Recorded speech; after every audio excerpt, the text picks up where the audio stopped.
भगवान श्री कृष्ण कहते हैं कि आज में जिए और भविष्य की चिंता ना करे, इसलिए व्यक्ति को अपने मन में वर्तमान क्षण को केंद्रित करना चाहिए, क्योंकि यही दुख और चिंताओं से मुक्ति पाने का मुख्य मार्ग है और यह आपको शांति की ओर ले जाता है।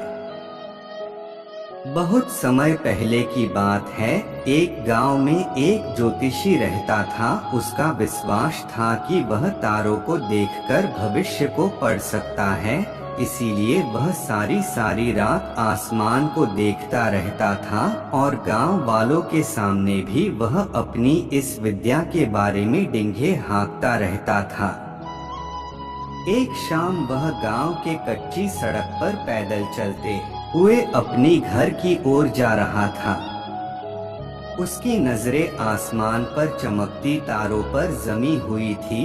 वह तारों को देखकर आने वाले समय में क्या छुपा है यह पढ़ने की कोशिश कर रहा था। तभी अचानक उसका पैर कीचड़ से भरे एक गड्ढे में पड़ा और वह गड्ढे में जा गिरा। वह कीचड़ में लटपट हो गया और किसी तरह गड्ढे से बाहर निकलने के लिए हाथ पैर मारने लगा।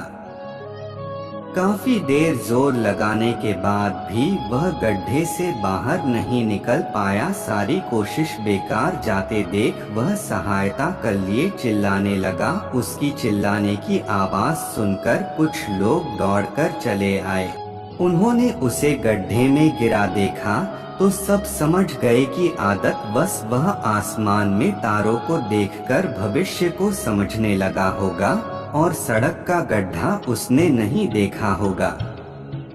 उन्होंने उसे बाहर निकाला और बोले, तुम आसमान में तारों को देखकर भविष्य पढ़ते रहते हो और तुम्हें यही नहीं पता कि तुम्हारे पैरों तले क्या है। भविष्य की तलाश में मत भटको, जो सामने है उस पर ध्यान दो, भविष्य अपना ख्याल खुद ही रख लेगा। इतना ज्योतिष ज्ञान था तुमको, तो फिर कैसे तुम्हें पता नहीं चला कि आज तुम्हारे साथ क्या अनहोनी होने वाली है। भविष्य की बाद में देखना, पहले आज को समझ लो और जियो।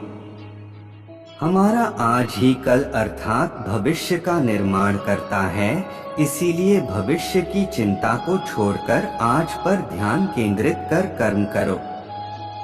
आज मन लगाकर कर्म करोगे तो ये कर्म स्वतः भविष्य का निर्माण कर लेंगे।